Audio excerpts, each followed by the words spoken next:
Oi, eu quero te convidar para a gente conversar um pouquinho hoje, no dia 13 de maio, sobre a abolição. Na verdade, sobre os primeiros dias, os primeiros tempos do pós-abolição. Como ficou a vida dos libertos e quais foram as iniciativas dos senhores para tentar reorganizar o mundo do trabalho. Claro que de forma que melhor atendesse os seus projetos econômicos. Bom, eu me chamo Patrícia Ruzola, eu sou mestre e doutora em História pela Unirio, sou técnica em Assuntos Educacionais no Cefet-RJ, sou autora do livro Liberdade por um Triz e estou aqui para a gente bater esse papo hoje. Vamos ao que interessa, né? Quando a abolição acontece, no dia 13 de maio de 1888, a lei é decretada e assinada pela princesa Isabel, ela não pega ninguém de surpresa, porque o que aconteceu no Brasil foi uma estrutura de abolição que veio se desdobrando, né? Foi uma emancipação gradual e que vinha sendo discutida muito tempo antes do dia 13 de maio. E aí, por si só, não pega ninguém de surpresa. E o que acontece é que, especificamente, no caso aqui do Vale do Paraíba, que é de onde eu estou falando, do Vale do Paraíba Fluminense, e especificamente em Vassouras, os senhores eles vinham se organizando suas propriedades para sentir menos o impacto da abolição, tá? E aí, o que eu estudo, que são os processos de tutela e os contratos de soldada, eles vieram aí sendo utilizados pelos senhores desde antes da abolição, ao longo da década de 1880, e tem um ápice, né? A linha sobe no ano da abolição e permanece, e os processos vão continuando até o ano de 1900. Agora, que diacho era isso? O que era um processo de tutela? O que era um contrato de soldado?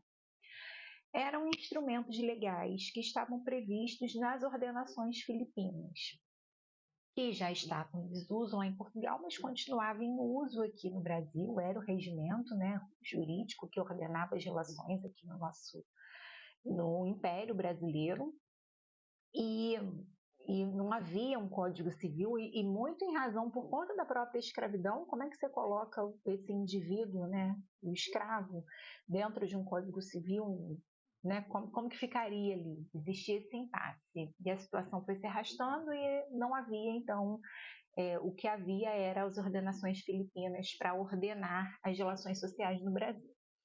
E aí, esses dois dispositivos estavam previstos lá. A tutela, ela era prevista de forma que a função do juiz de órfãos era garantir que o menor, né, o menor órfão, o menor que o pai está incapacitado de cuidar dele, que esse juiz ia garantir, então, a alguém que cuidasse desse menor. E o contrato de soldada era um contrato de trabalho que tinha por objetivo fornecer algum aprendizado para os menores desvalidos, por meio de uma remuneração, tá? Então, aí o aprendizado está associado diretamente ao trabalho, tá? E aí, como é que isso funciona aqui? Ao longo da década de 80, então, os senhores começaram a se servir desses recursos para garantir que os menores, né, filhos das mulheres que eram escravizadas em suas propriedades, não saíssem dali. E, de quebra, garantia que a mãe permanecesse na propriedade, se esse menor fosse ali uma criança pequena, tá? A gente teve, por exemplo, o comendador quintiliano, Caetano da Fraga, em Vassouras, que assinou um processo de tutela de 109 menores, de uma vez só.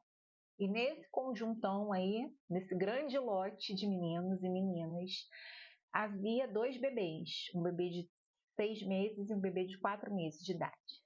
E isso leva a gente a pensar, isso aconteceu no dia 1º de junho de 1888.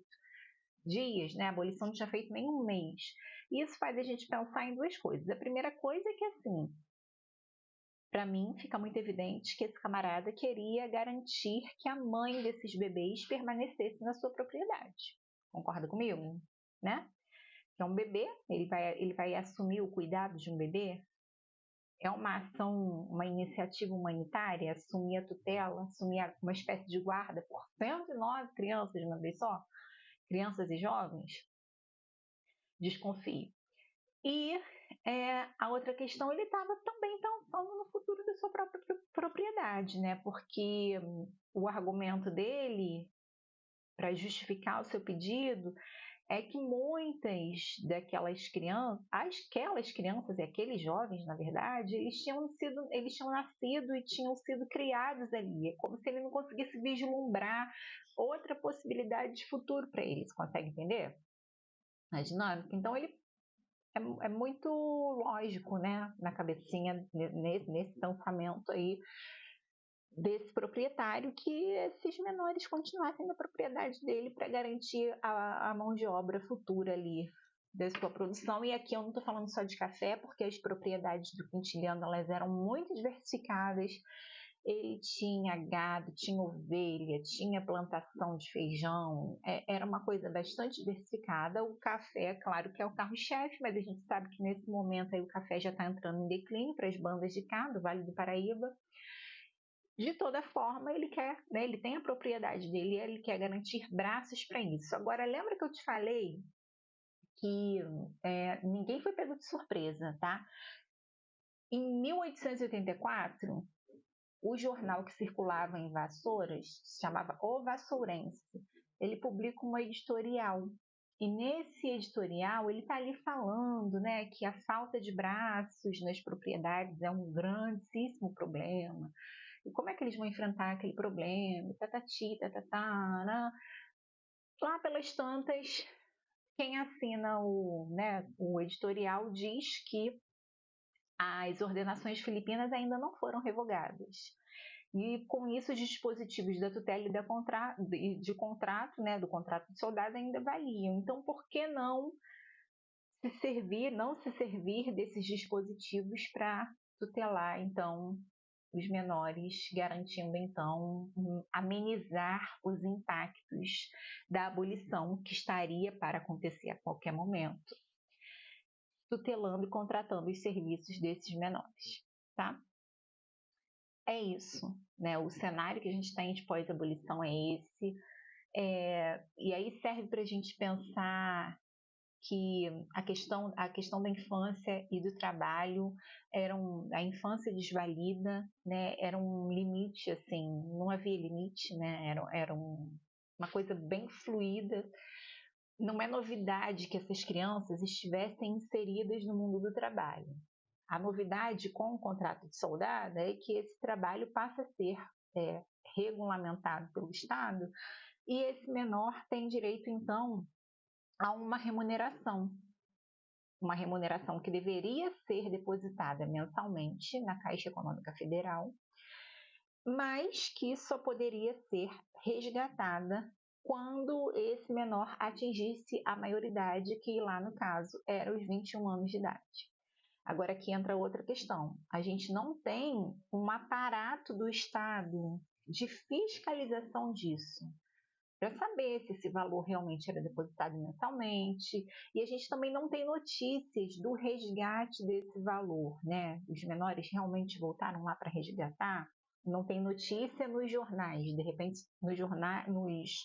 nos processos judiciais que eu consultei.